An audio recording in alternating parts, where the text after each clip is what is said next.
তোমরা ছেলেরা আসলে কি? তোমরা খুব খারাপ। খারাপ মানে খারাপ, আমি রাস্তায় গেলে ডিস্টার্ব করে। তুই চুপ, একদম চুপ। আসলে পুরুষ মানুষ হচ্ছে সৃষ্টির সবচেয়ে রহস্যময় প্রাণী। আমার দুর্ভাগ্যও বলে। বুঝতে পারলাম না। শুনবি?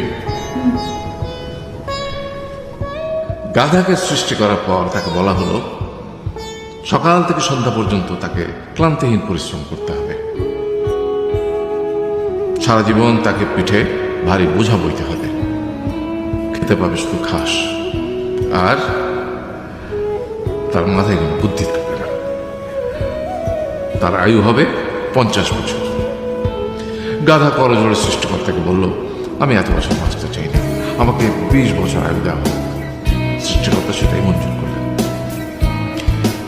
কুকুরকে যখন সৃষ্টি করা হলো তখন তাকে বলা হলো যে সে হবে মানুষের সবচেয়ে বড় বন্ধু, কিন্তু সে খাবে মানুষের উচ্ছিষ্ট, এবং তার আয়ু হবে 30 বছর।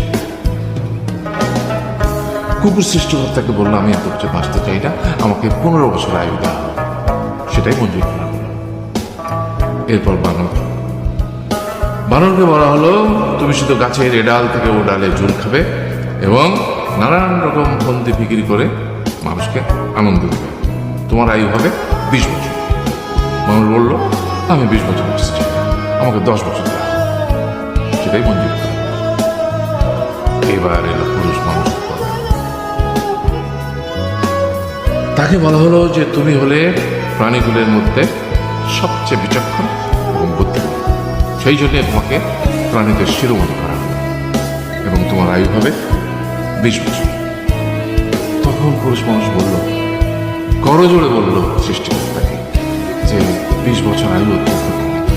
হে প্রভু, আমাকে ওই গাধার সে যে 30 বছর আয়ু চায়নি সেটা আমাকে দেওয়া হোক। ওই যে কুকুর 15 বছর ফিরিয়ে দিয়েছিল সেটাও আমাকে দেওয়া হোক। আর যে বানর 10 বছর নেয়নি সেটাও আমাকে দেওয়া হোক। 20 বছর অত্যন্ত কম, আমি দীর্ঘদিন বাঁচতে চাই।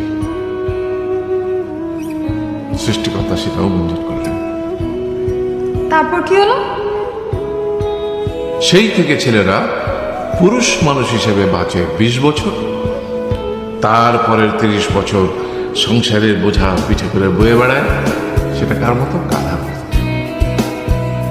তারপরের 15 বছর সে তার ছেলে মেয়েরা যা দেয় সেই রকম ঠিক কুকুরের মতো উচ্ছিষ্ট হয়ে বাঁচে।